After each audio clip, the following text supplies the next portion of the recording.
This is Tracy Drummond, and I'm here today with DeWitt Darity of District Lodge 837, machinist out of St. Louis, Missouri. We are going to be talking a little bit about his life and history, and his interview will be made part of the International Association of Machinists and Aerospace Workers Oral History Project. We're in Hazelwood. Correct. Specifically Hazelwood, Missouri. Thank you for agreeing to be interviewed, and I just want to get on camera that we have discussed and that you understand that we will be making this content available to researchers online who use the collections at Georgia State University Library. I do. It is May 22nd, and we are at the local lodge, or the district lodge offices. So the question we always start with, where and when were you born? I was born in Laurel, Mississippi, November 14th, 1963. And did you grow up there? I lived there until I was about 4. My dad worked for the United States Department of Agriculture, so he traveled 3 or 4 years from state to state. So I was born there and then moved back to Kansas, where my father and mother were originally from, until I was probably 12, 13. And we moved to another city, and then we moved to Missouri when I was 15 years old. What do you remember about, you said Oklahoma was? Kansas. So what do you remember about growing up in Kansas? Very laid back type of lifestyle. I mean, we lived a few years on a farm, and then a mini farm, and then a small rural town. So Kansas was a laid back little community. Or did y'all do farm work? My grandfather's, when we lived there on his farm, we had a 200-acre farm, so we had cattle, and we did, gardens, the potato gardens, stuff like that. And was it for family, or was it a grown to sell? As far as the cattle went, he had his own little dairy farm, so we would help, milk the cows when I was younger. And then potatoes and stuff like that was mostly for ourselves, and then he had alfalfa, which is just to feed the cattle for the dairy farms. And if you were living there, then I'm assuming it's a smaller town. Yes, very small. So how was your dad still working in agriculture when you were there? Yeah.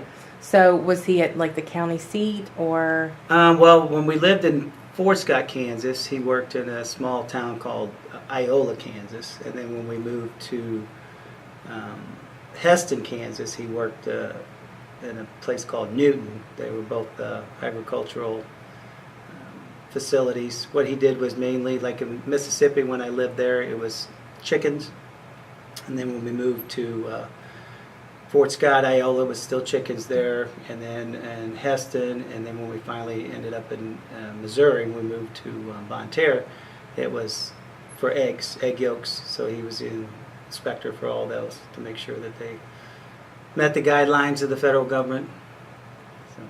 So he was an inspector all this time, Yes. working with different types of livestock? Correct. Okay. Did your mom work outside the home? My parents got divorced when I was 4, and then my dad remarried, and I was raised by my father and my stepmother, and my stepmother was a beautician. So she worked at a beauty shop until we moved to Missouri. Then she had actually her own shop in the basement of our house. So. Do you have any brothers and sisters? I have one brother, one sister, one stepbrother, and one stepsister. And did y'all stay together as a family unit? When my parents divorced, my dad took myself and my brother, and then my mom took my older sister with her. And then when my dad remarried, then that's when I had my stepbrother and sister. So my dad raised 4 of us most of the time, and then in the summertime, my sister would come spend the summers with us.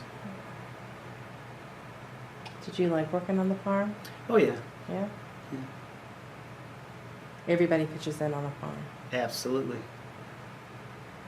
So when you got to Missouri, you said your dad came for to eggs and egg yolk inspecting. Correct. How old were you by the time you got to Missouri? 15. So And what were you thinking?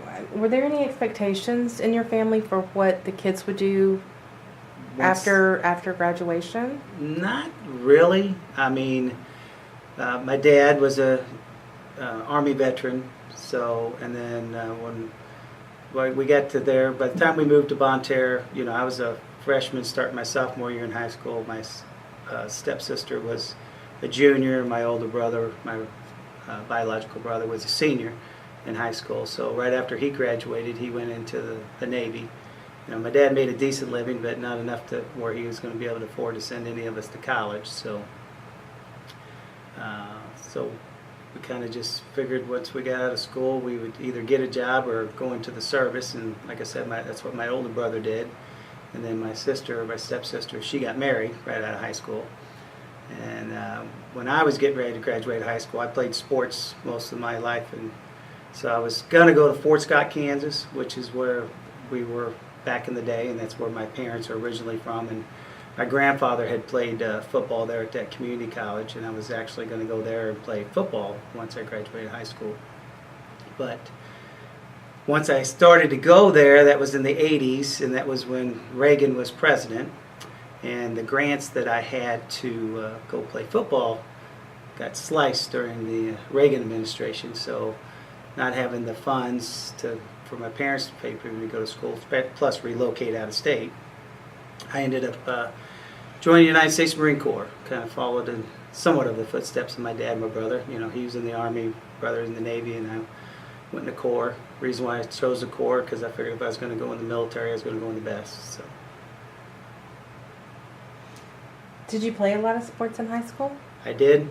All growing up, I was probably ever since I was able to walk, I was doing something. So I was in the baseball, football, ran track, played basketball. If there was a sport going on in the season, I was playing it. Did you like school otherwise? Yeah, I mean, my junior and senior year, I was part of the student council and involved in stuff like that. So I've always kind of been an outgoing person, I guess. Student council, your first elected positions? That would be my first elected position, yes, vice president of student council. What appealed to you about running for student council? Just the involvement and trying to make a change, Were you able to? We made a few minor changes our junior and senior years. Yeah, changed some of the things that the school did. Yeah. So, and then you headed out right after high school for Marine Corps. Yes. What was that? That must have been I always think military must be a huge, even for people who are looking forward to it, that it's very Culture. jarring. Yeah. So what was that? Do you remember what it was like leaving home and? Yeah, I mean, it was quite the lifestyle change, for sure. I mean, you went from living in your parents' house, getting up whenever you wanted to for the most part, other than, maybe mom or dad shaking you out of bed to do something, to a pretty strict regime of, you were up, especially during the boot camp process. You were up when they said you were going to be up. You went to bed when they said you were going to go to bed. And you did everything else in between that they instructed you to do. So, yes, it was quite different. But I think having some of my background in sports, especially football, stuff like that, you're kind of used to someone instructing you how to do things. Where did you go? Where were you stationed? I went to boot camp in San Diego because anybody who lives on the west side of the Mississippi River, unless your father was in the military in the Marine Corps, goes to San Diego. Anybody on the east side goes to Parris Island. So after boot camp, I went to, my MOS was 6386, which is ECM, electronic countermeasures. So after that, I went to Millington, Tennessee for my A school, and then from Millington, Tennessee, I went to Whidbey Island, Washington, by Seattle there, for some more OJT training, and then my duty station was Cherry Point, North Carolina.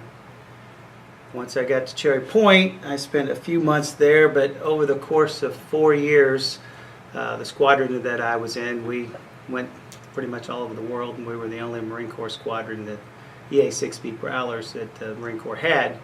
So in that 4-year period, I went on detachments to Japan, Philippines, Korea, Wake, Guam, France, Spain, Italy, Sicily, Norway, Miramar, California, and I think that's about it.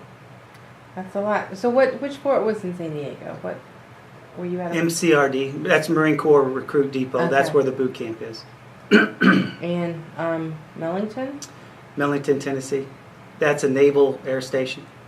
And then Woodby Island is also a Navy air station. Because the Marine Corps, even though we don't like to admit to it, we are considered Department of the Navy. So most of our training facilities are Okay. naval facilities. So, and you said squadron, and that leads me to think of flying. Correct. So you learned how to fly. I worked on the aircraft. I didn't learn how to fly. Okay. I worked, my MOS being electronic countermeasures meant we worked on all the electronic aspects of the EA-6B Prowler, which is a more or less a countermeasure type aircraft. It didn't have any weapons on it. What its duty was, it flew out in front of all the fighter aircraft and used the radar and our receivers to jam the sites that they were heading to, like the SAM missile sites, those kind of things. That was the function of our aircraft, excuse me, to be out front of those so that the fighters could come in and do their job without being attacked by the enemy. Did you ever get to go up? I did not ever fly, but I spent 6 months on an aircraft carrier during the mid-'80s whenever we bombed Libya, so I got to see firsthand what they did and then taking off on an aircraft carrier. So all the places you mentioned that you went to, and then of course being on the aircraft carrier, you were there in a support position that Mhm. if the aircraft needed work, you were there to work on them. Correct. Kind of like what happens here in St. Louis, where we build them here, there we, as in the service, we took care of them. Did you like the work? Really? What appealed to you about the work? It was all interesting. I'm not real mechanically inclined when it comes to mechanical things, but electrical wise, I was intrigued by, the functionality. Excuse me.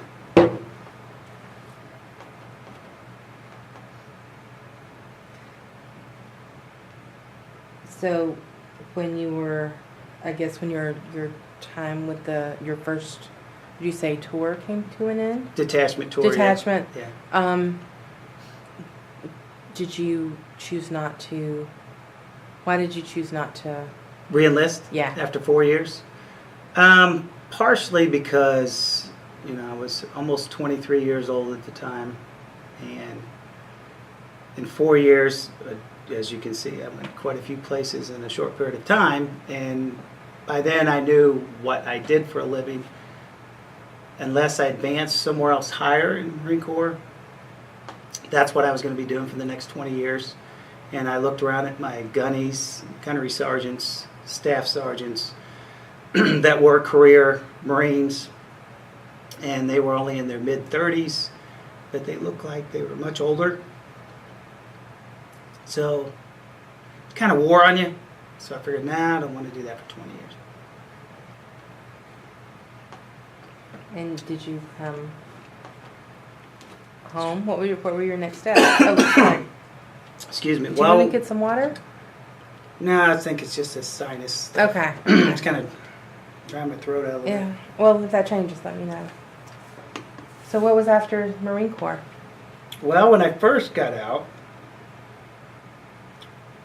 my intentions was to move to where my mom lived in Texas.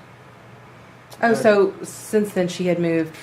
When they divorced, she moved. What part of Texas? Austin. Is that just where out- she's from? No, she had just moved there and remarried, and so I thought, well, I've always been a fan of Texas. The football team? Dallas Cowboys, absolutely. Texas Longhorns, yes. I went to Texas. So I thought, you know what? I'm going to go to Texas and be a state trooper. And actually had been accepted to go to the academy. So I moved there. My dad, my father was still living here in Missouri. And I would moved all my stuff, everything down there. And I, excuse me, was and I got out right at the end of the December of 1986. So I moved everything, was down there with my mom, and I came back home to my dad's place for Christmas to get some stuff, and was visiting a friends and everybody, and stayed for New Year's Eve. And then one of my friends, close friend, was actually killed New Year's Eve. So kind of hooked up with some friends and met a girl and decided, okay, maybe I don't want to be a state trooper, and did the reversal and moved everything back here to Missouri and moved back in with my father for a little while. But then I had to figure out something. Believe it or not, I ended up being a correctional officer for about a year. Went to the academy here in Missouri. They had opened up a new prison down there in the Bonterre area. It's actually by Farmington. So I did that for about a year, started dating another girl, and her father worked up here at what was then McDonnell Douglas, now Boeing. And that's how I ended up coming up here and applying for a job, because he told me that they were hiring electricians and they worked on aircraft here. At the time, I didn't know what McDonnell Douglas planes were, because the planes I worked for or worked on in the Marine Corps were Grumman planes. So came up here, got hired. Let me back up to being a correctional officer. Okay. You had to train for that? Yes. What was that training like? And how did you? I mean, I can kind of see that and a state trooper are related, right? Adjacent fields, right? But I think it must be much more difficult work. Probably state trooper probably might be a little easier than correctional officer, because at least a state trooper, you have some kind of weapons to protect yourself and defend yourself. As a correctional officer, at least here in the state of Missouri, that's not the case. Really? You're pretty well outnumbered as far as inmates to correctional officers, and all you really have is a walkie-talkie and a pen and piece of paper. The guards that are outside the perimeter, naturally, they have weapons, but those inside the gates do not, which makes sense in reality, because there's more inmates than there are correctional officers, and so they could take you out at any time and take your weapon. So that's one of the reasons why working inside the gates, you didn't have a weapon. And that was one of the reasons why I didn't stay there very long either. It was I realized, here I was 23 years old and taking care of people twice my age or better or thereabouts, or a range from my age on up. And I didn't see that was being a career I wanted to do for the next 20 years either. So whenever I was dating a young lady and her dad recommended coming up here, sounded like a good idea. So, let me see. You started in 89? 87. 87? Got involved in the union in 89. So what was your first job? Mechanical electrical assembler. And what does someone in that position do? We do basically, each aircraft has all the electronics in it. Part of those process of the electronics is they have to communicate with one another, which requires the wire bundles. So we, as a mechanical electrical assembler, we made all the wire bundles for the planes and the missiles. So that's where I started out. And were you on the 6 month? There's always the probation at the beginning. 40-day probationary period. Yeah. And then did you join? How long before you joined the union? Well, in my case, I joined within the first 30 days because I was 1 year out of the military. So as part of this, at least our district, and I think most districts follow the Constitution in regards to, if you're a veteran out of the service less than a year, then you can join and have your initiation fee waived. But in order to do that, you have to do it within 30 days versus waiting until your probationary period's up and then be initiated that way. So pretty quickly, you came in, and it's a closed shop, and everybody has to join the union. But you, in your family growing up, didn't have any, like your dad wasn't in the union. So what did you know about unions when you came to this job? Honestly, not a whole lot other than one of the other jobs that I did apply for when I first got out of the service was a friend of mine that I went to high school with. He was an IBW electrician, and they have their apprenticeship there in the St. Louis area. Went there and applied for that apprenticeship and was informed at that time that, hey, in order to work here, you have to be a member of a union, and certain aspects of the job are required to, conform to the union way of life. And so that was about really all I knew until I walked in the door here and started working. Were there people who, when you told them you were joining or had to join the union in this job, was there anybody that, how did people generally feel about union membership? Were your People I hung around with? Yeah. Because at the time I was single and living home with my parents when I first took the job here. I don't think there was really any animosity or anybody felt. I mean, because a lot of the friends I had, either their parents, worked at a couple of car manufacturers in the area, so they were from a union household. Mm-hmm. So most of my friends, it was not a big deal. How long were you the mechanical electrical assembler? 13 months. 13 months. And then you were promoted? I applied for an opening for an inspection job. Okay. So, do you have to apply for other... Does, I guess, McDonnell Douglas, now Boeing, do you have to apply for jobs as they come open? Or will they say, oh, I think this might be a good fit for you and promote you? You have to apply. You have to apply? And you usually have to be you have to be employed for at least a year. Mm-hmm. And then after that 1 year period, you can apply for anything that you may have the qualifications for. And what does radio inspector, what were your responsibilities? As a radio inspector, my responsibilities was to inspect most of everything that was made or produced by the mechanical electrical radio or mechanical electrical assemblers, and some of the testing of the engineers as far as some of the wire bundles and stuff when they get tested. Did you like the work? Yeah. What do you like about it? Or what did you like about it? Well, going from the assembler to the inspector, it gave me a broader spectrum of what we do, because when I was doing just the assembly portion, there was really only so many jobs I worked on. So once I became an inspector, I got to see some of the other jobs, learn some of the other jobs, and what was required for them to be completed properly. So just got to move around a little more. And were you inspecting different aircraft, or just the electrical bundles and stuff at that point? Okay, before they were installed. Correct. Okay. And how long did you do that? Let's see, I think I did that until 90.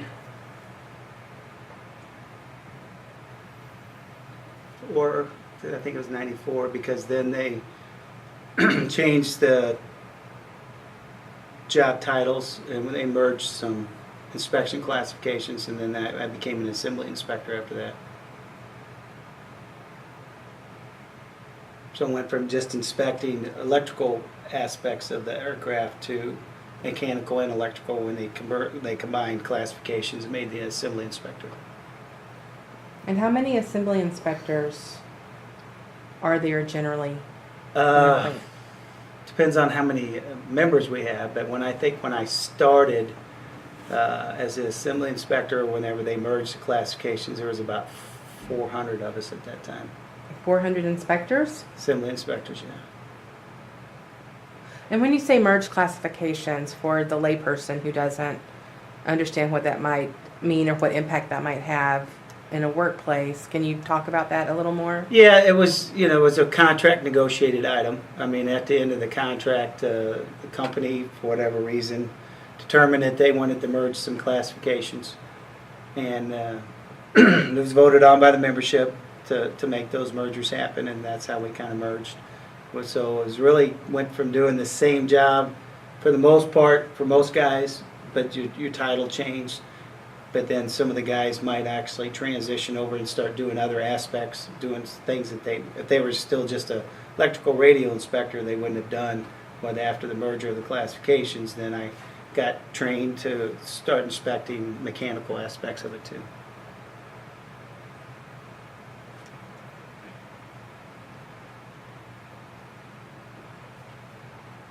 Because I think when people hear merge, they think fewer people doing the same work. Was that the reality of it? Not initially, I wouldn't think, but probably over time, because they did merges and had us doing different jobs, they perhaps didn't hire any people as members retired or whatever the case may be. So our numbers probably went down. Well, I know they went down over time, and that might have been part of it. But nobody lost their job initially because of the merger. Okay. And you mentioned training. Was there a lot of on-site training for different jobs held Yes. there? Yeah. And Training, certification, you'd have to get certified to inspect a certain thing if you hadn't ever done it before. You'd have to go to classes that McDonnell Douglas, now Boeing, had in-house. So we were always going to classes as inspectors.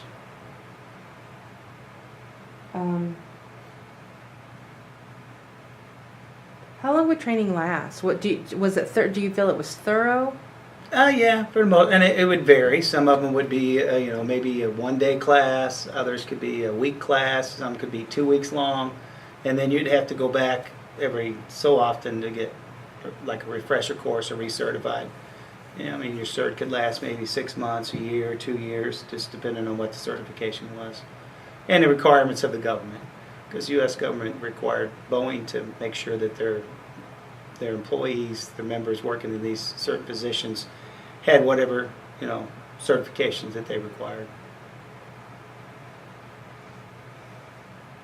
Was the training, were the training classes, were they all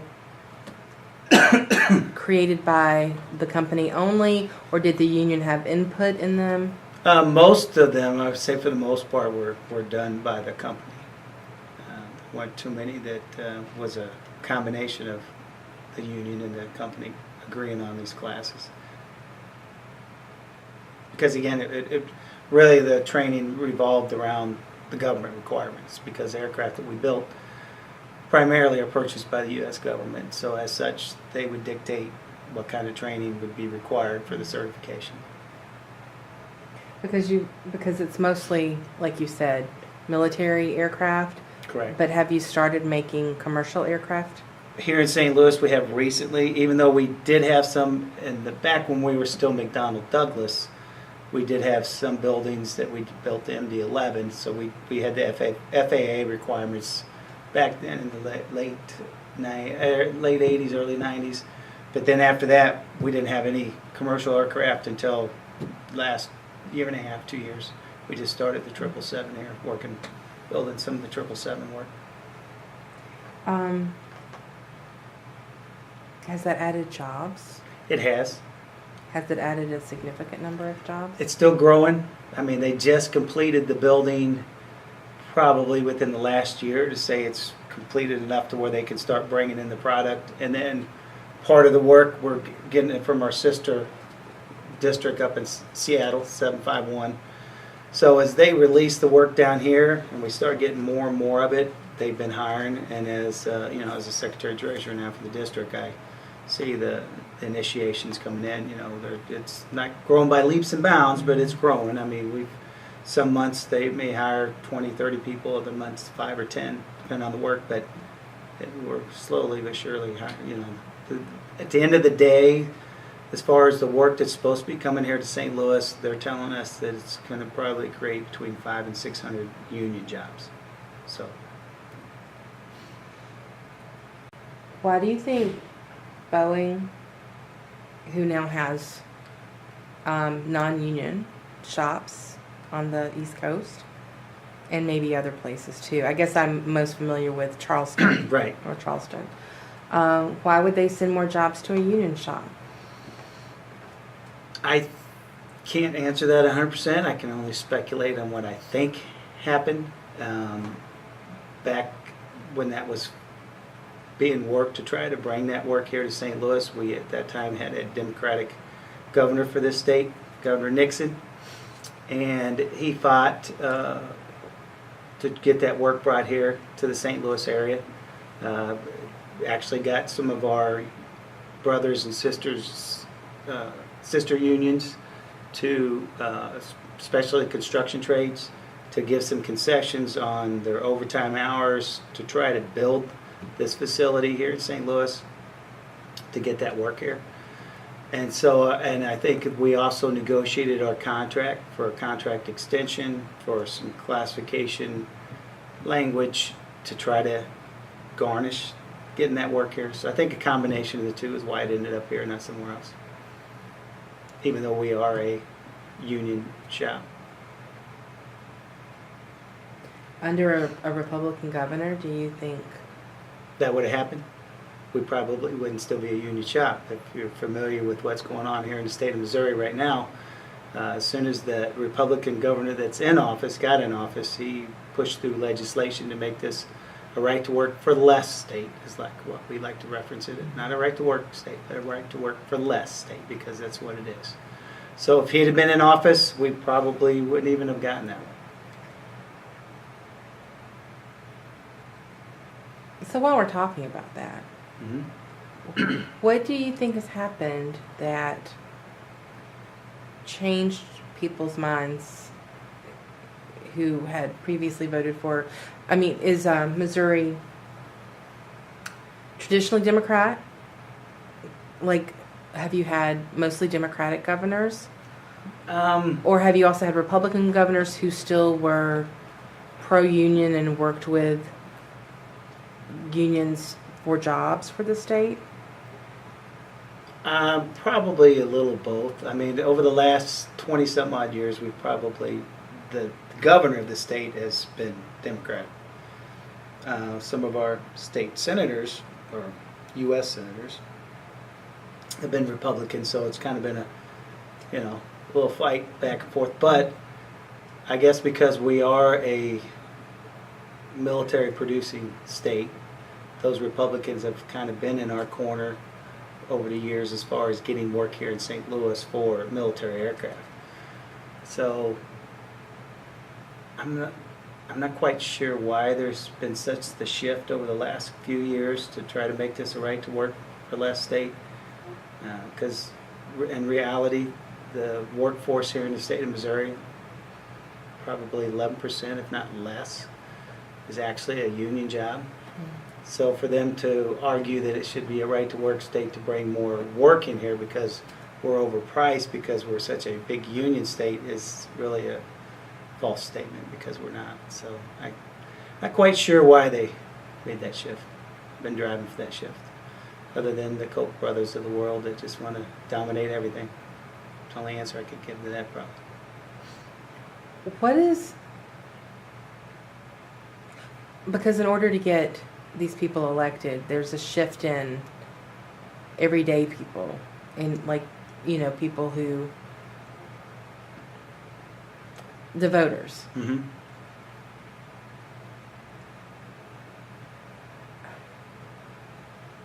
This is a hard question, and if you don't have an answer, I don't even, know if I'm going to ask this in a good way. What has influenced maybe everyday voters who would have traditionally been in favor or against right to work laws and pro-union, even if not for themselves, and just support for union jobs? Can you point to anything that it might have changed their mind? I really don't think it has anything to do about the unions in this state. I really don't. I think, unfortunately, too many of our Democratic candidates in the past have been, either against guns or abortion-related issues. Things like that, I think, is what swayed a lot of the voters to vote for the Republican candidate versus the Democratic candidate. I don't think it really has anything to do about being a union job or non-union job. Because if you talk to most people in the state that aren't familiar with unions, which I have, I've run into people, I've run into a diverse group, outside of work, they don't have anything ill to say about unions. For the most part, they really don't know what they do. They just say, they may joke and say, well, it's a union job, but I think a lot of it has to do with the other political stances that candidates take that push them in the wrong direction. Especially in the state of Missouri, guns is a big issue here. You start talking like they're going to take your guns away, and you're not going to get their vote. Because it's a rural community. People like to hunt, they like to fish. It's not about guns because of self-defense. It's more about guns because it's a way of life for the people in this state. They like to have their fun and go hunting or just shoot, targets, stuff like that. And then you start speaking about that they get defensive and they're going to lose their vote. Thank you for taking that digression with me. Back to your positions held. So you were assembly inspector from about 94 until 2000. 2000, and then you became District 837 plant chairman. Correct. And tell me a little bit about that job and how it was different from being an inspector. Well, when I was an inspector, I worked on the product, and I had a job that required me to, clock in and build the product or help and move the product on as an inspector. Once I became the plant chairman, because I was a shop steward all those years that I was an assembly inspector, or when I was a mechanical electrical inspector, I was also a shop steward. And then I was asked to take the plant chairman position when one of our plant chairmen left, and then subsequently was elected to that position in 2001 and held that position until I came over here in 2009. As a plant chairman, it's kind of like a chief steward for some other districts and locals out there that maybe don't have plant chairmen, or other unions that, if you reference the nomenclature of a chief steward, then that's kind of the same position as a plant chairman. The difference being that plant chairman, we don't work on the product anymore at all. It's strictly 40 hours a week taking care of union business. So all the shop stewards that are in the plant report to us. So if there's a grievance filed by a steward, they try to resolve it with management at their level. If they're unable to get it resolved, then they bring the grievance log to us as plant chairman, and then the plant chairman will write a new log called a plant chairman log, which becomes the official log for anything that's moved on up to the district level to a business agent. But before it's moved up there, the responsibility of district plant chairman is to go back to that first line supervision and ask again if they can get it resolved, whatever the grievance may be. If we're unable to resolve it there, then we'll take it to the next level, take it up to the general foreman, and try to work through the process to try to get it resolved and get the grievance issue resolved if it's a viable grievance. If at that stage the plant chairman doesn't feel it's something that violates the contract, it's more of a complaint versus an actual grievance, then well, it was referencing that if it can't be resolved at that second step level, once we determine as a plant chairman that it does fall under the grievance procedure for us, our contract versus just a complaint, then if they can't get it resolved at the general foreman level, then if the plant chairman also has the authority to go up to the superintendent level of the plant and try to get it resolved there. Ultimately, at the end of the day, if the plant chairman's unable to get it resolved, then he would move his complaint log over here to the district side and the plant chairman's complaint log, and then the business agent would be assigned it for the grievance. And then the plant chairman would be involved at the first step hearing of the grievance procedure with the business agent, and then if necessary, if the business agent couldn't get it resolved at the second step level, as far as our contract language goes, then it would potentially go to arbitration, and then if so, the plant chairman would be involved with that, with the business agent. So plant chairman's job, that's why it's 40 hours a week, because it's always dealing with, you know, potential union issues, and as a plant chairman, you're also involved in the negotiations whenever we have negotiation contracts. So. About how many grievances make it to even second step? Even first step. I mean. Oh, if it's a actual grievance and not a complaint, and the plant chairman turns it over here to the district, it gets assigned a number with the district and the particular company in question, in this case Boeing. They all go the first step with the business agent. I mean, they'll address them. They'll have a first step hearing with. Used to be labor relations. Now the company's built in a buffer, and they call them human resource specialists. That they'll meet with someone within the company at least for the first step, and then after that it'd be up to the business agent to determine if it's going to go to second step and ultimately to arbitration if they can't get it resolved. But would you say that most grievances are just taken care of before they even? And that was the job of the plant chairman. I mean, if the steward couldn't get it resolved, the plant chairman's job is to try to get it resolved inside the plant and get resolution that was beneficial to the member and the union. But if it's a grievance of such nature that the company's not willing to budge, and it's a contractual issue, then that's why it would continue on for the first step and second step.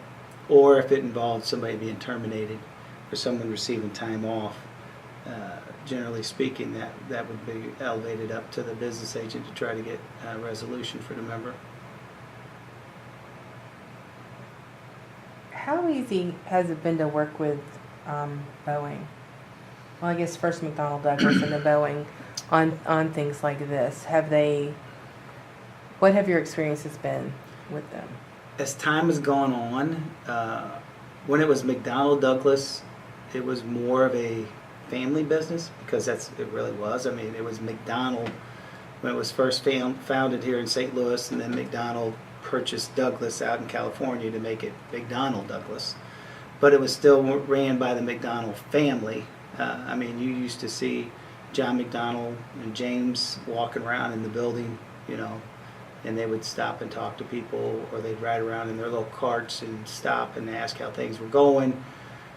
So back then, they were much easier to work with.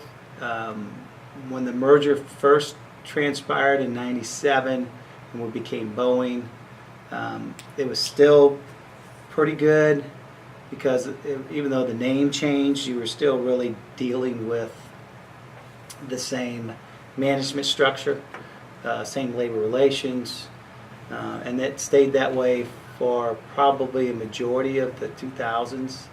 You know, all the way up through probably 2009, it was still, you still dealt with the same people for the most part. But since then, the company has started integrating their management levels, and we lost what used to be the site vice president, or whatever title you want to use for here in St. Louis, with somebody that was a traditional McDonnell Douglas employee, came up through the ranks.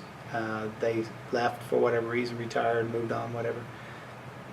And they've been infusing the work site with more of their traditional Boeing employees, I guess you should say. Some coming from Philadelphia, some coming from Seattle. So you're over the years, you're now losing that family environment, or that, hey, we're in this together because we're both from St. Louis, we're both been here for 20 some odd year kind of deal, to more of a, it's now just a business to them. It's not, hey, this is my job. So there's like more of a disconnect, I guess, now than what there used to be, if that makes sense. How has that affected workplace morale? I think a combination of things have been infused to impact the morale. I mean, we've lost, after the 2014 contract negotiation and contract extension, we had a lot of our senior employees retire. I mean, they took a package, got out of here, actually 966 of them to be exact, left pretty much all within that 1 year period.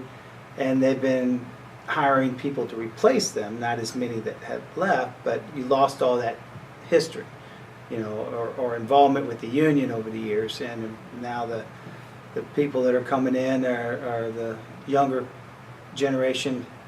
They never came from a union family. Not that I did, but I think when I came in, I knew about unions from others, if not my own family, to now this new generation that's being hired. They have no one to reference as to what a union is or what it's about. So I think it's getting a little strained out there at times. But again, that would be our job as those that are still around to try to help educate these younger employees what benefits the union has. Because, I mean, they just take for granted that what they make, their time off, their vacation, their holidays, that's just something they get because they work for the company. Well, that's not something they just get because they work for the company. It's something we've negotiated for them over the years. So it becomes our responsibility to try to educate them with that the best we can. So it's a work in progress. Do you think there are issues? I imagine there's and correct me if I'm wrong, a big range of ages in the workplace, maybe more than before. So I imagine you have millennials all the way up to baby boomers. Correct. And do you think that there's some disconnect within the union because of just the wide age ranges? Oh, yeah, absolutely. I think that is a big part of it because those that are the baby boomers that's been here the 25, 30, 35, 40 years, they try to help these young kids, and some of them, but not all of them. So it is difficult, and we try to encourage them to come to lodge meetings. I know Earl, our assistant directing business rep here, him and the plant chairman have been trying, when they get the opportunity, to meet these young kids when they're in training classes, because that way they have them as a captive audience. The company at least has afforded us the opportunity to go out there and meet with them for a few minutes to explain to them what a union is, what a union's all about. So I think that helps, and hopefully they'll, once they get off their probation, they'll come over here to the lodge meetings and try to educate themselves more. We've recently tried to update our website, and we've also now have a Twitter account, stuff like that here at the district to try to communicate with the millenniums, because that is their method of communication. Believe me, I know. I've got a 19-year-old, soon to be 20. I got a 20-year-old, soon to be 21, and a 22-year-old. And that's the only way they communicate with Dad is texting. And, they don't like talk on the phone, so. I know that the machinists have, in recent years, maybe over the last 5 or 6 years, generally, from the Grand Lodge down, start like a young machinist program. Mm-hmm. Have y'all tried anything like that here? We do have our young machinists, and it fluctuates up and down. I mean, they have their meetings once a month.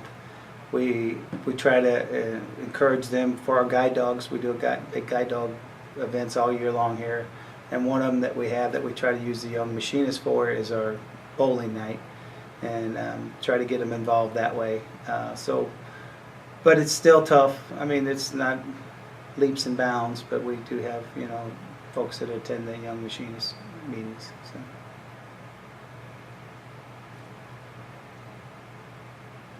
Do you think younger folks haven't heard about unions because overall union membership has declined? Like I think in any state in the United States that it's declined, or do you think there's some sort of stigma maybe around being in a union. Mm. So I think stigma might be a really strong word, Yeah. but I'm from the South, so you Right. have to understand my perspective is that it's so anti-union Well, that even union members don't talk to other people about being in unions. I get it in the South. I'm sure it's very difficult there, but I think here in Missouri, and other states that have union shops, I just think the younger generation is just not something that piques their interest. Something they want to learn more about. It's not right there in front of them. Maybe if we had more videos or more this and that they could, pull up YouTube and learn a little history. I mean, there's nothing out there for them to learn either. I mean, like I said, my boys are both in college and they don't have any classes that teach labor history. It's just not there. But in high school, So maybe that's something we need to work on as unions, is to try to get more stuff in front of them that they will actually watch. You can't put a book in front of them because they're not going to read that. It's got to be, and I think I've learned that it's got to be short and to the point, 90 seconds or less. After that, they kind of lose interest. So those are things we've got to try to figure out as unions. I think it's hard work. Yeah.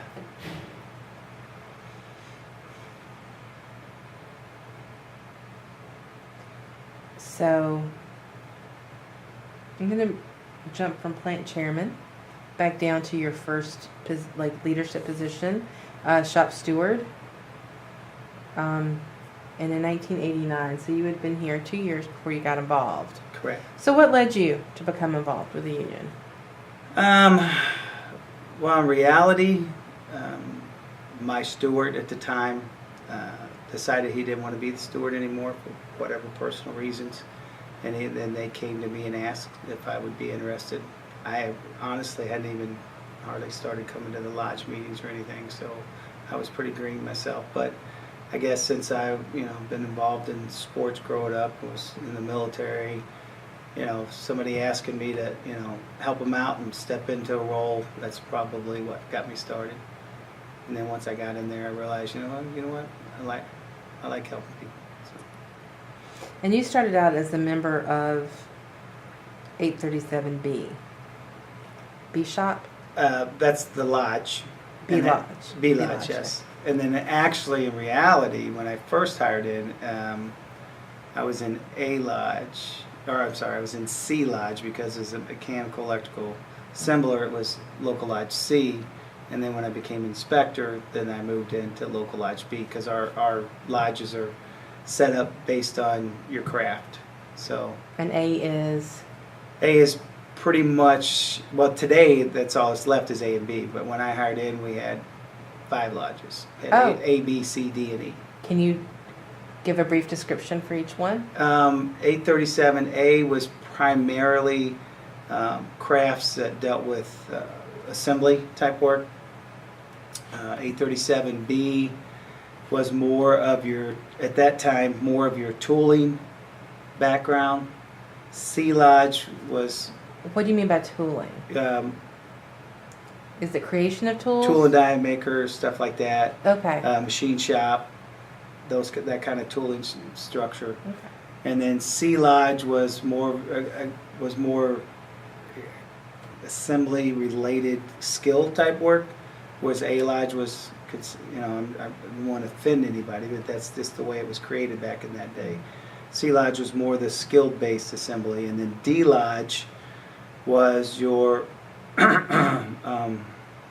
inspection classifications, and then E lodge was primarily like our electronic division, because McDonnell Douglas used to have electronics division. And then E lodge went away, and then they merged A lodge into C lodge and B lodge into D lodge to create the 2 big lodges we have today, A and B. Okay.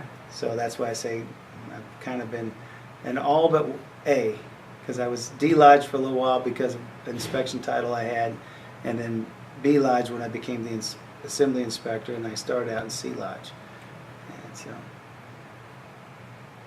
Steve McDermott said that there were 25,000 employees here at one time.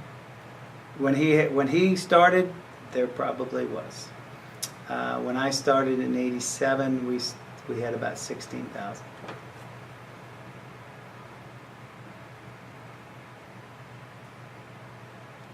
Today, with just Boeing, we have about 2,700. You add GK into it, we're at about 3,500. And GKN used to be part of McDonnell Douglas Boeing. So that's why we still kind of say overall we got 3,500 members. Even though it's two different companies, they still at one time were one company because the product that they built, so they're still what they're building based on, you know, when they used to be Boeing.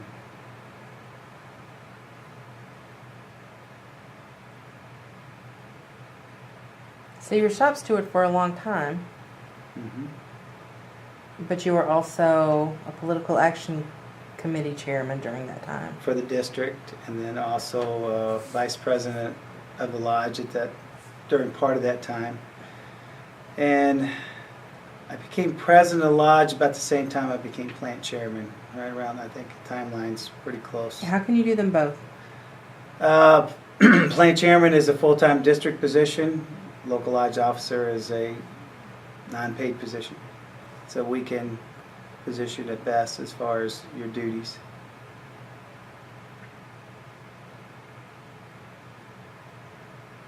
Is there a lot of communication between the district and the two remaining locals Yeah, yes, under it? absolutely. Well, I mean, we have our district delegate meeting once a month, and the district delegate body is comprised of the lodge president and 3 elected delegates out of their respective local lodge. So really there's 3 lodges because Right. district, you have A and B that are Boeing, and then you have local lodge 387 for GKN.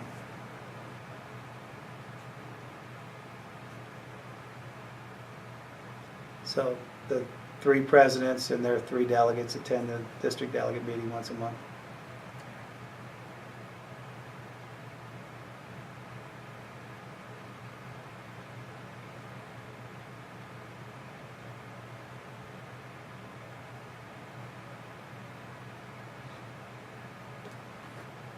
So, being plant chairman, while also being president of, or vice president, And then president.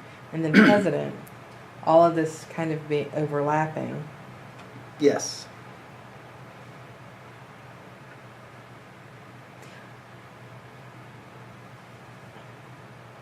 It sounds like a lot of work. It was. But unfortunately, sometimes you can't get enough people to want to fill all the roles that this union has. So some of us would take on more than one job. Did y'all ever get any pushback on that? If we did, we'd say, then if you want to get involved, run for it. But most of the time you would get, no, you're doing a great job at it. You keep doing it. So as the PAC chairman for the district, Correct. what was your 97 to 2000? So that's who was running? Who was- Bush was elected, Yes. and so was that for local, state, and national? Mostly for us, we did just the state, Okay. local for our district PAC. Okay. Even though we would contribute, because our district PAC is funds that we have for just our district. And then, we also have a Missouri State Council machinist, which I'm now treasurer for that. That also collects money through Political Action Committee for candidates, and then naturally the international has the MNPL. So most of the federal elections, MNPL and the state councils would help with those positions as far as candidates running. Whereas our PAC, we here at the district, we try to keep it more, in-house state.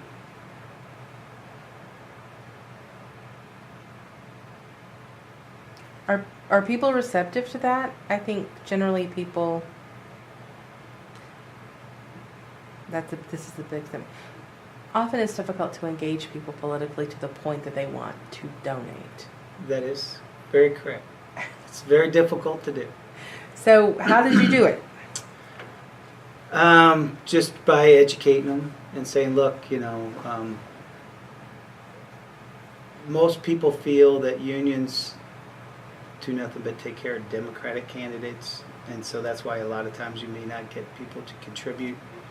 But when you educate them and make them aware that we don't care if they're Democratic, Republican, liberal, if they're labor related and they make sure that they take care of issues that involve labor that's beneficial to the working man and woman of the world, then those are the candidates we'll support. But we still need your help to support them. And that's really how you have to go about trying to encourage people to contribute some of their hard-earned money for a committee to take action.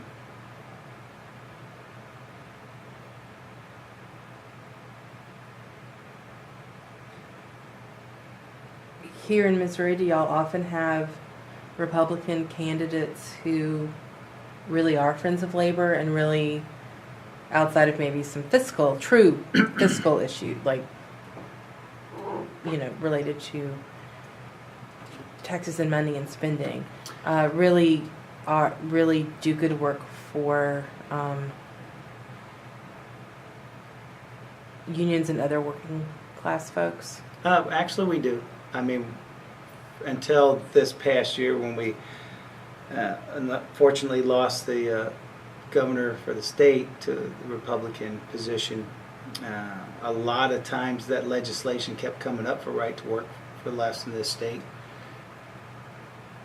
And the Republicans in our state house and our Senate house outnumber our Democratic candidates or Democratic positions. I think in the House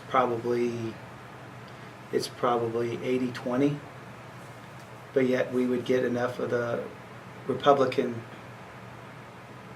representatives to vote in opposition to any right to work language until some of them eventually moved on or got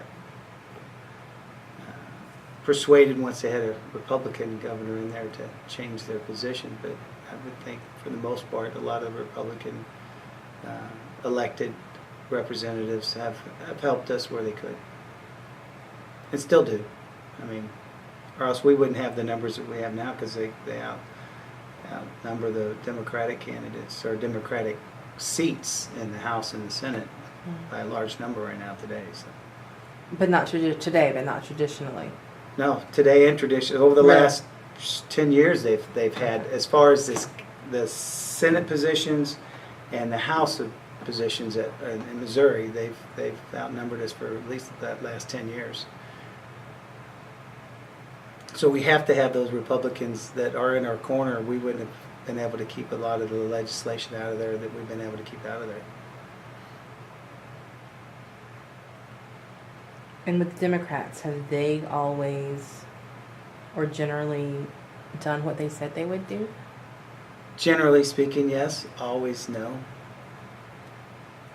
So again, that's why we say, we're not just going to elect them based on their status. We're going to elect them if they are pro-labor. I know that the AFL-CIO and also the machinists for the last presidential election put their support and their efforts behind Hillary Clinton's campaign. But I also know that the labor movement generally is 60 to 65% Republican, I think, are the numbers I've heard, and I could be wrong, but I know that it's more than Democratic. Right.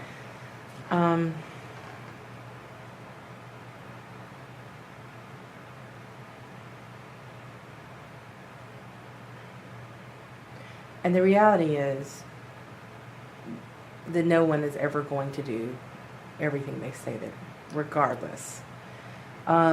Were you surprised that so many union members? Or were you surprised? What did you hear? And again, this is another question that it's kind of an out there question. When you would talk to people who were pro-Trump versus Clinton, I imagine that they had a lot of the same concerns that any working class person does. What do you think for them was the appeal To to Donald Trump? Donald Trump over Hillary. Mm-hmm. As far as our membership, Yeah. I would And I have know to that this is really subjective. Yeah. This isn't an objective answer by any right. stretch of the I would say imagination. the reason why the majority of our members, if they voted for Trump over Hillary, was based on Trump's position with military, what he promoted that he would do, Mhm. and guns, and unfortunately, the perception that Hillary was a crook because of his campaigns and everything. They said, I think that's what swayed most of our members Mhm. to vote Trump if they did vote Trump, which I think probably a vast majority did. Mhm. And then you also have to remember that our membership out here, not as much so anymore, but probably still a pretty good percentage are former military. And as such, not only are they working on a military aircraft, but if you're talking promoting, you want to build the military up, then that's who they're going to vote for.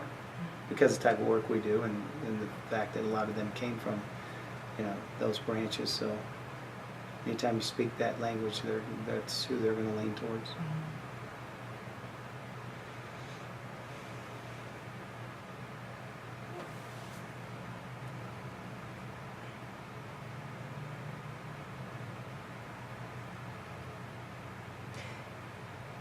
For the people that supported Hillary Clinton for president, these people work together every day and they know each other. Do you know of any issues? I mean, it was a very volatile election. I think early on, yeah, Mhm. there was those that were very vocal for Trump, and there was those that were very vocal for Hillary. So yeah, but fortunately for us, we didn't have any, as far as I know of, anyways, any altercations in the workplace that got too heated. But I'm sure there was some choice words said every now and then to one another. But I think if they had that same conversation today, they might be a little different. Since how Mr. Trump's doing what he's been doing these last few months, I think everybody's getting a little scared of him.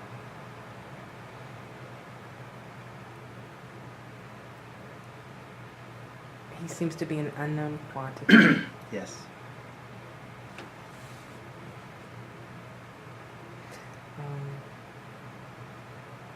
Hey, so thanks for discussing politics because it's not always easy. Correct. It Even is not. Yes. Yeah. And everybody's disappointed. So you're since 2009, so for almost 10 years, you've been Secretary Treasurer here. Correct. How often do you have to run? How often do you have to run for for this Election? position? Yeah, is it a 2-year or 4-year? It's a 4-year term. Mhm. They're all. We all. I say we all. The positions all run at the same time. Like the director, secretary treasurer, the business reps, and the plant chairmen from both Boeing and GKN all get elected at the same cycle every 4 years. Mhm. So.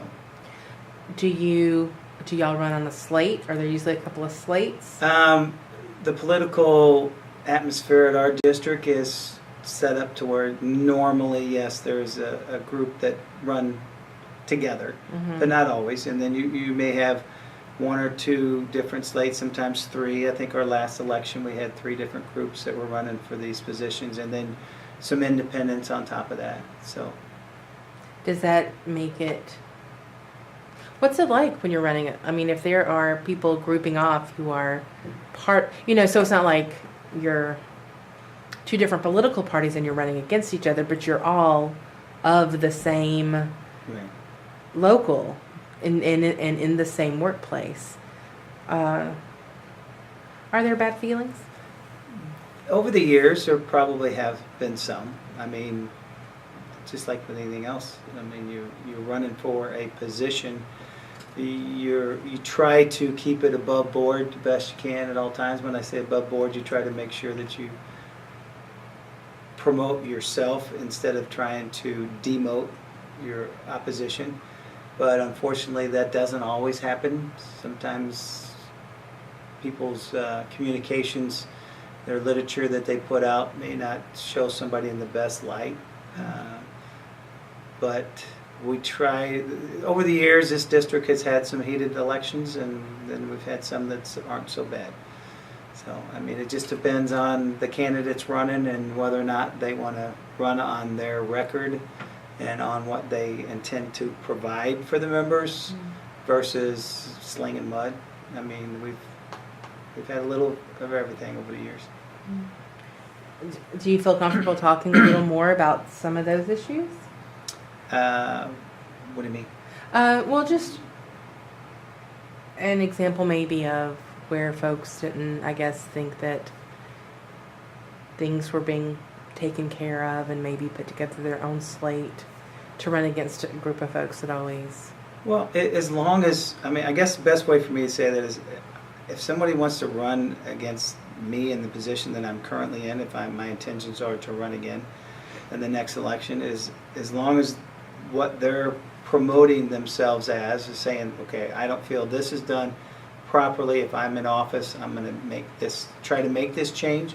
As long as it's what their literature is expressing is dealing with the workforce and how it could be improved, or a process, how the process could be improved if we're not, doing in their eyes how they feel it should be done. I'm all for that. I guess what I have issues with, and what we've had issues with in the past, unfortunately, is some of our members who have decided to run for positions want to say things that they already know aren't true and they can't change, but they do that because we have so many uneducated members out there. That's what I have heartache with. I mean, I don't have a problem with anyone running for a position if they want to better themselves or they think they can do the job better, and as long as they're promoting it as such that, hey, if I get in there, I'm going to make this change for the better, as long as they know that change for the better is something that might be possible. But when they know openly that they can't change things, because there's certain things we can't change, except for when we have a convention, like our dues structure or, things like that. And then when you have candidates that are running that know that answer already, yet they want to make it appear that they can make a change that they know they can't, and they only do that because they know the voter doesn't know any better, I guess that's when I have issues with candidates running for certain positions. Otherwise, that's how I got here. I had to run, so I had to take that step. So if you want to take that step, take that step. What percentage of membership votes when y'all have an election? Probably. Remember, as far as our district positions go, and actually our local lodge positions for the local lodge executive board, our retirees can vote. They can't vote for the plant chairmen, they can't vote for shop stewards, they can't vote for contracts, but they can vote for the district officers and the local lodge officers in their elections every 3 years. So our retiree base is probably today 7,000 retirees, and then we have, like I said, about 3,500 active. So there's 10,000 potential voters. Our last district election, we probably only had 2,000 people vote. So does that equate out to about 30%, 25-30%? And if you look at, I guess, state elections and national elections, we're probably really not too far off what happens when that voter turnout as well. Wish more would, but unfortunately they don't take the time. What does campaigning look like at the district or We level? put out campaign literature. We mail out to the members, or we may take it out to the shop and pass it out as they're coming in. To, naturally in our off hours and their off hours. And then on election day, we'll have candidates. Our candidates will be outside handing out literature, just like a local state election. Mm-hmm. Pretty similar. We'll have signs, billboards, stuff like that. Websites.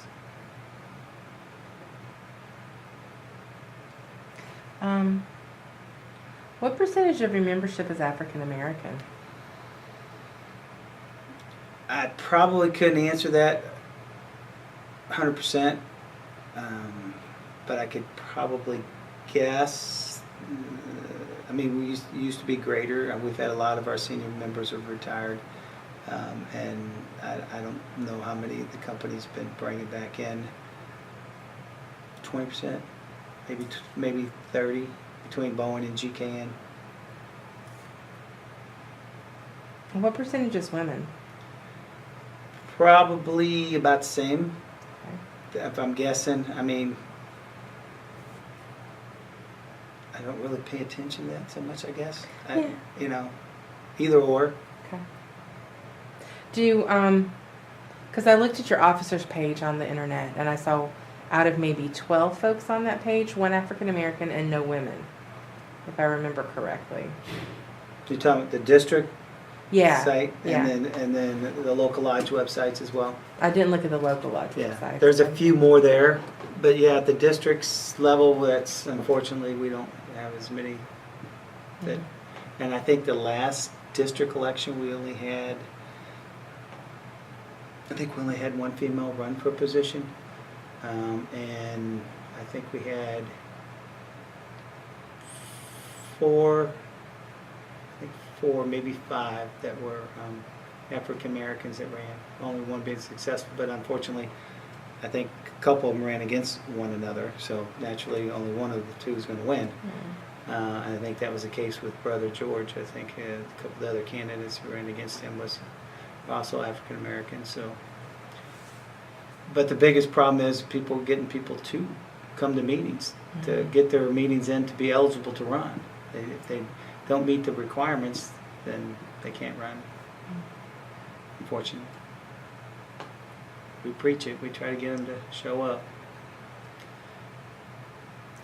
So I understand that y'all have longer contracts that cover a longer period of time, and you said in 2014 you did a contract extension, and it runs till 2022 for Boeing. That's a big extension. Yeah, that's an extra 8 years. It was an 8-year contract extension. It was set to expire in January of 2015, but like referenced earlier, a lot of that had to do with trying to get the 777 work here, and also the fact that we were losing our C-17 military contracts. They weren't going to be producing any more C-17s. So we were going to have a downturn in our workforce, and so it was a kind of combination. Are we happy about the 8 years? No, but we're so far benefiting from it, from the fact that no one got laid off, no one lost their job, and we're actually hiring members. So it's kind of bittersweet, I guess. Best way to describe that. Do you think it will give you enough time to maybe work on some of the political issues that have come up in the last few years, like with the right to work bill and things Hopefully. like that? I mean, the right to work, the Proposition A is going to be on the ballot in August, so hopefully we have that voted down in August, and it won't impact our membership moving forward because we'll defeat that bill. And it took us a long, hard year effort just to get it as a ballot initiative so that the residents of the state would have the opportunity to vote. And we can't just take the credit for it. It wasn't just the machinists. It was all union members in this entire state that went out and did that job. and their family and their friends.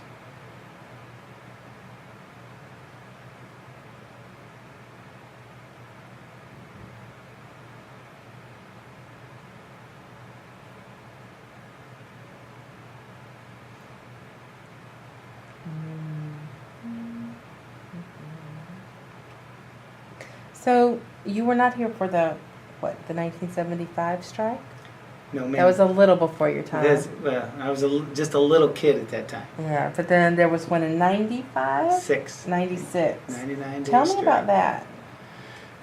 What do you want to know about that? How was that like? What? Where was I at in my life at that time? Oh, yes, all of that, and what were some of the issues on the table between the union and the company? What it meant for you to be on strike, and if I understand correctly, a long strike for the first time. And yeah, so in 96 you would have been a shop steward, and you became PAC chairman right after that in 97. Right. So yeah, so tell me about that time. Okay, 1996. My son was 6 months old.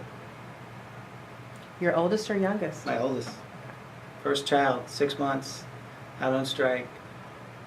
No health insurance, no salary coming in, other than the strike pay, which you didn't receive until you were out 3 weeks from the international. And I think our bylaws for the district was after a week, it was $30 from the district strike fund, so it wasn't a large amount. It was very trying, but we went out for the right reasons. They wanted to do a lot of takeaways at that time. As far as classifications work, they wanted to move work. They were adamant that they could do better without us, and so we said no, we're not going to take that position. So it was tough. I did some part-time work while I was out. I was fortunate that a friend of mine's father, who was a Teamster, actually was semi-retired and was working owned a condominium place. Needed a lot of work done around there, so I did a lot of grass cutting, a lot of tree trimming, and those kind of things to offset not having any money coming in, and then at the same time walking my picket line. At the same time, at that time, Steve McDermott, who I think you spoke with earlier, was one of our strike captains, and so I would help Steve out best I could, working a few extra shifts here and there if needed. So I think it built a lot of good, strong unity for our members, for those that walked. I mean, there was actually, when we got back, we made badges, had them made up that said, part of the 99-day strike. Because unfortunately, we did have a few of our members that did cross the picket line, and some of them, it's never good to have anybody cross the picket line. And I'm sure there were some of those that really didn't want to, but they had family issues. Still doesn't make it right. And we still hold that ill will against those people to this day if they're still in the plant. But most of those have moved on. So. Well, yeah. What was it like when everybody did return and the folks? And you said there would have been about 6,700 about then, probably. In 96. Probably I think we're about 8,000. I think we had about 8,000 members in 96. Okay. And maybe 100 people went back in, 200 people went back in? I would say probably less than 100 crossed Okay. the picket line. I think if there's a list still floating around here called the list of shame that probably outlines everybody who did. How we were able to surmise that list is, just over time. But it probably had less than 100 people on it for sure. Which overall was very good, but still, forgive somebody for doing something like that.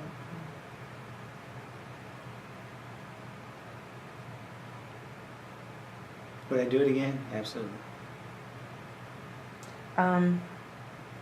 What was the weather? It was the summer months, so we were fortunate. Okay.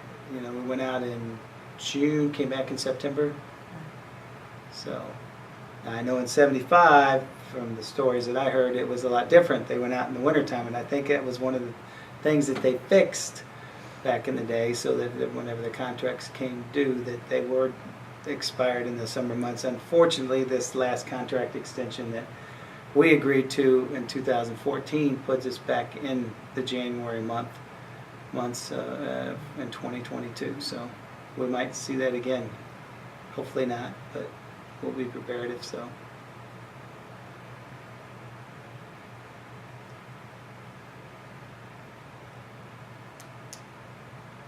So the machinists used to have a ladies' auxiliary, which they officially disbanded in '88 at the Grand Lodge Convention in Atlanta. Okay. And these were women in the community who would, in different community, different, and I guess there were different levels of activity.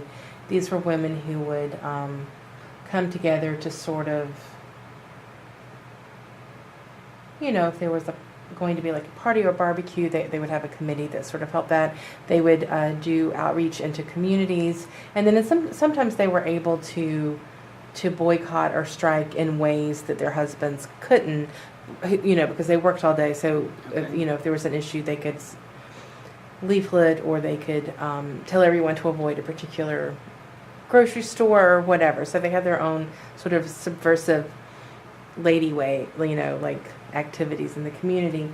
And part of the reason they disbanded, of course, is that most households are two parents working, right? So the women were actually out doing work.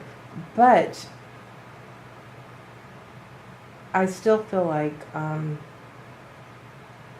we're involved, union members who are involved in their union community, their spouses, even if they're not a member of the union, are involved too. So is there, or has there traditionally been a role for spouses? I know that's kind of especially these days, I think it's harder just because so many women work. Right. As far as our district goes? Yeah, or district or the locals. Not particularly. I mean, they are encouraged. We encourage all of our members to bring their family to events, spouse, children, whatever, significant other, whatever it may be. But do we have anything set up for that? No, not really.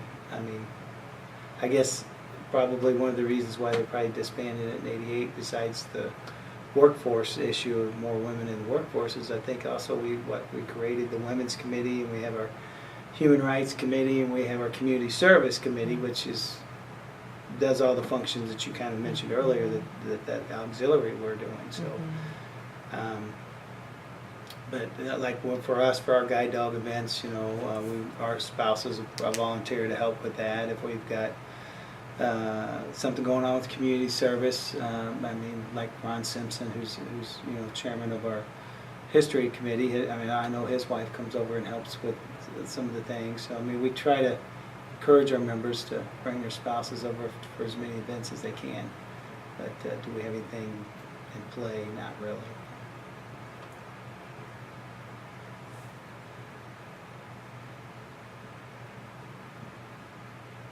When does this term as Secretary Treasurer end for you? When is the next election? Yeah. Well, I was getting there. Yes, March of 2019. Okay, and you'll run again. You intend to run again. That is my intention, yes, to run an additional term. I'm 54, almost 55. I'm not ready to go anywhere. No. Would you return? Is there a clause that allows you to return to the shop floor? There generally is, but in my case, there's not any longer because I actually did retire from the Boeing company during that contract extension. Okay. Because unfortunately our pensions were frozen from that point forward. And so working over here, not being in the facility, I wasn't going to gain any more in my pension moving forward. So when they offered that I guess you could say it's a buyout, even though that's not really what it was, but the fact that there's no longer to be one, I did take that in 2015, so I would not have a position to go back to because I retired from the plant. Had I not retired from the plant, then yes, I would be able to go back. And so you had about 30 years in? I had 27 and a half, and they gave you an additional 4 during it because they were doing away with the pension, so I received 31 years of pension through the Boeing company. Because 53 is really young. Mm-hmm. It is. To retire. Well, I really don't consider myself retired. I just took the pension because it was going away. Yeah. I still work here every day. Yeah. I'm yeah. still active in the trade. Yeah. So you'll run again, Yes. but you're also have been first and second vice president for the state council, And now the treasurer for the state council. and now the secretary treasurer. So how is that different from being secretary treasurer for the district? Well, the district secretary treasurer position is a full-time position. I mean, I guess you could say the Missouri State is too, but it's a non-paid position. Mm-hmm. And the Missouri State Council machinist is comprised of all the machinists in the state of Missouri. So we meet twice a year, and we do some fundraisers throughout the year, collecting, generating funds for. That's, I guess you could say, the state council is the state PAC committee for the state. So we meet twice a year and determine, what candidates as a group for the state of Missouri we're going to support. And the duties of it's similar, other than I don't have staff that I have to deal with or do collection of dues, because all we do is collect PAC fund. Do you like the political aspect of I these do. jobs? I do. Do politics interest you generally? Yeah. I mean, I like to be informed and be involved and know what's going on, with my state. And like I said, I got 2 boys. I want to make sure they have good paying jobs and, good health care, things like that. And you said they're both in college? Yes, one is scheduled to graduate December of this year with his bachelor's degree in nursing. He's going to be a nurse. Take after his mom. Yeah. And then my youngest is in his 2nd year of junior college, which state of Missouri, there's a A+ program, which he qualified for. So his first 2 years of school is paid for by the state as long as he meets the minimum GPA. And his is just general studies because he hasn't really decided where he wants to go. Mm-hmm. But, yeah.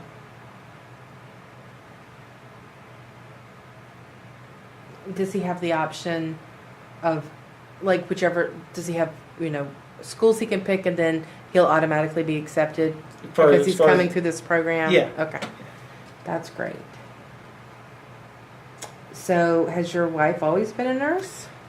She started out in the dental industry, Mhm. as a dental assistant, and then when her and I got married in '92, I put her through the nursing program. She quit working and she went to the nursing program and got her associates in '94, and then she kind of worked her way up through, got her BSN after that, and so she's been doing it since 1994, so 25 years.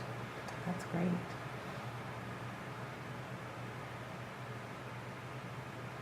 And is Chesterfield just outside of? It's a suburb here of St. Louis. Okay. Yeah, kind of like Hazelwood. Hazelwood's a suburb of St. Louis. So.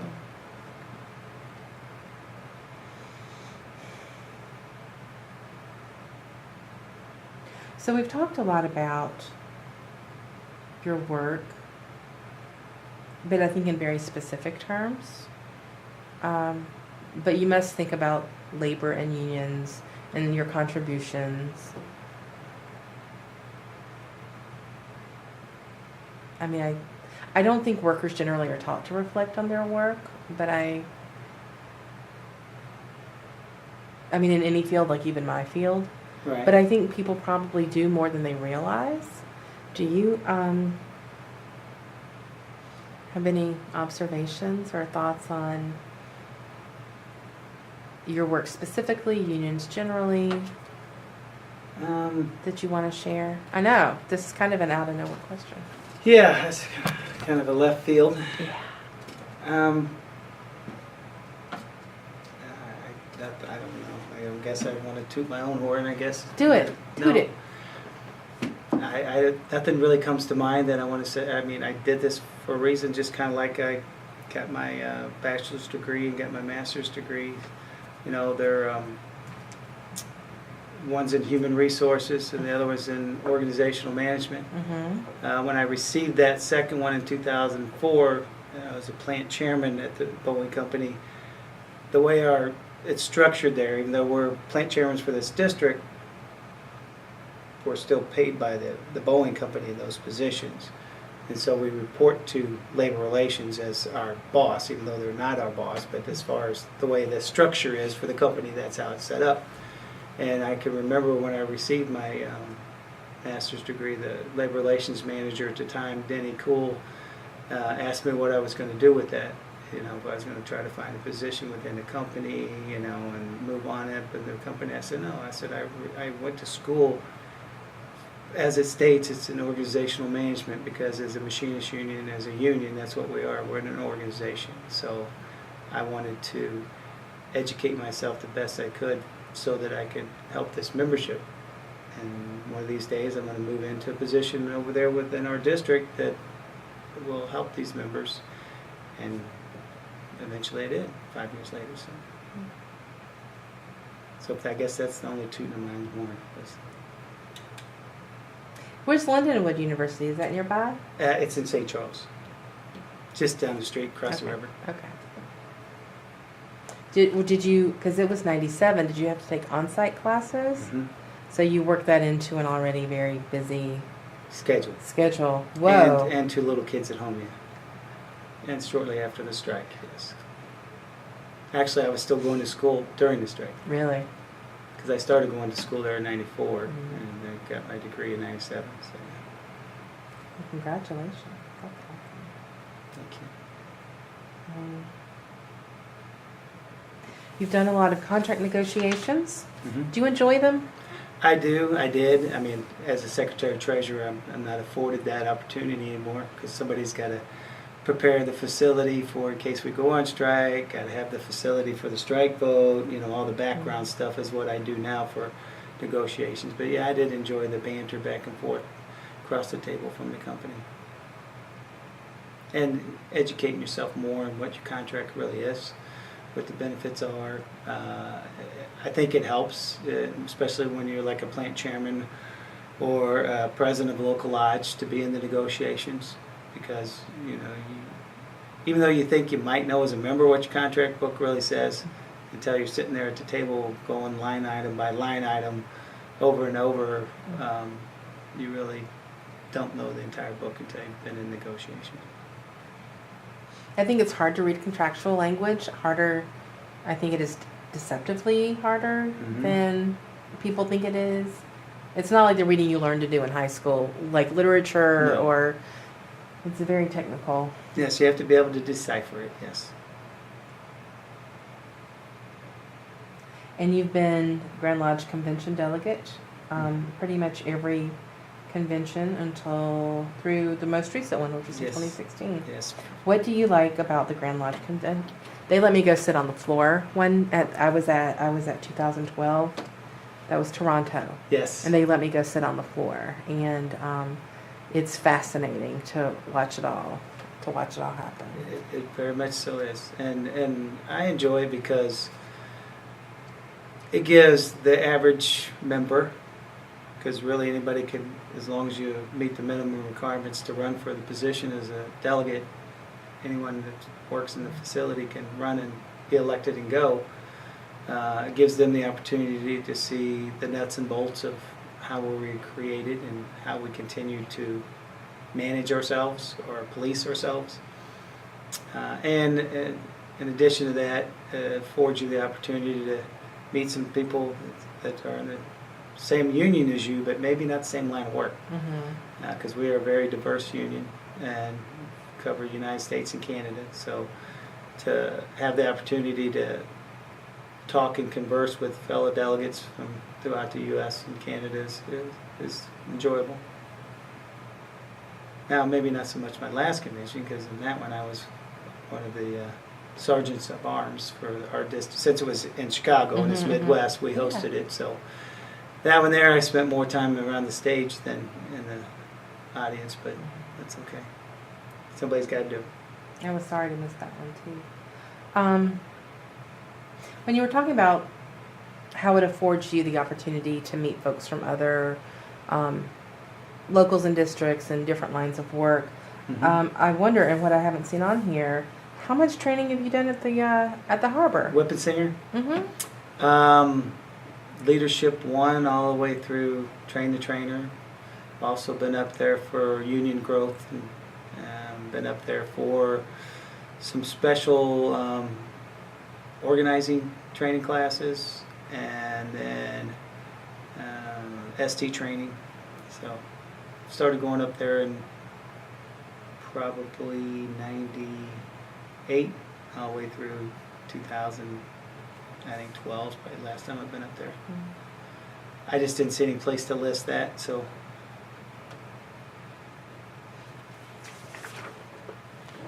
Probably could have wrote on the back. Yeah. Excuse me.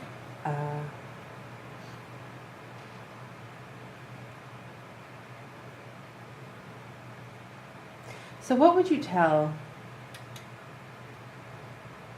someone who was thinking about joining the union and getting a Boeing job or any kind of union job? What would you tell them? Besides, welcome aboard. Glad to have you. Yeah.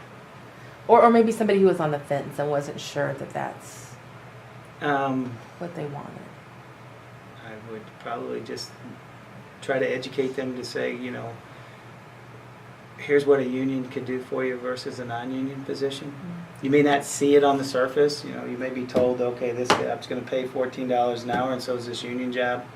But this union job, because you're under a collective bargaining agreement, you're going to keep that job unless you really do something that's stupid and that we can't protect you, versus that non-union job that's paying the same, and maybe 5 years from now that non-union job's still going to be $14 an hour, but hopefully your union is going to negotiate pay increases for you if they're not already negotiated in your contract, and other benefits that you know that once you get them you're going to retain them with a union, whereas in a non-union position job you're an at-will employee.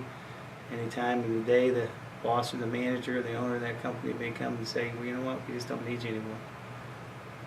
And you have no recourse. At least with a union, you have someone that's going to help represent you and help try to make sure that you keep your job as long as you don't do something that unfortunately we can't assist you with.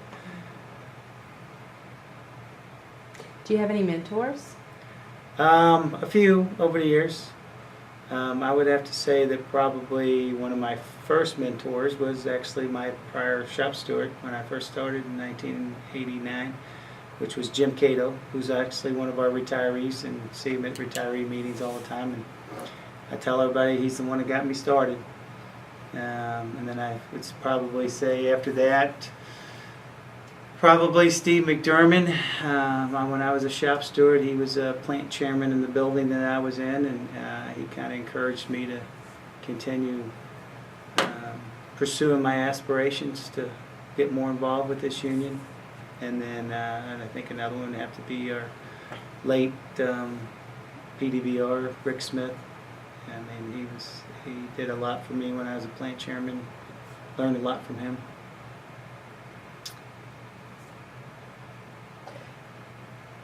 And is PDBR, a fixed position? It's not two different positions. It's the president directing business representative. But so it's one. It is One always one title. Right. Okay. Some districts may have a directing business rep and then also a president of the district, and that president of the district may just take care of the district facility itself, the building, and all the ins and outs with that. Whereas here at this district, the title has always been done by one person, president directing business rep.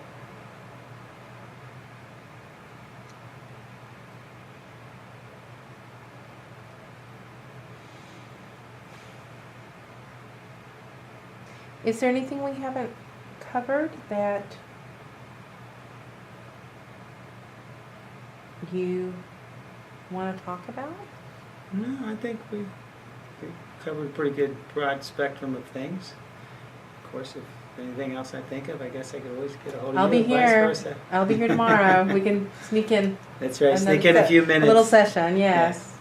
Well, I really do appreciate the time you have taken with me today and patiently answering some questions that I have to make up on the spot.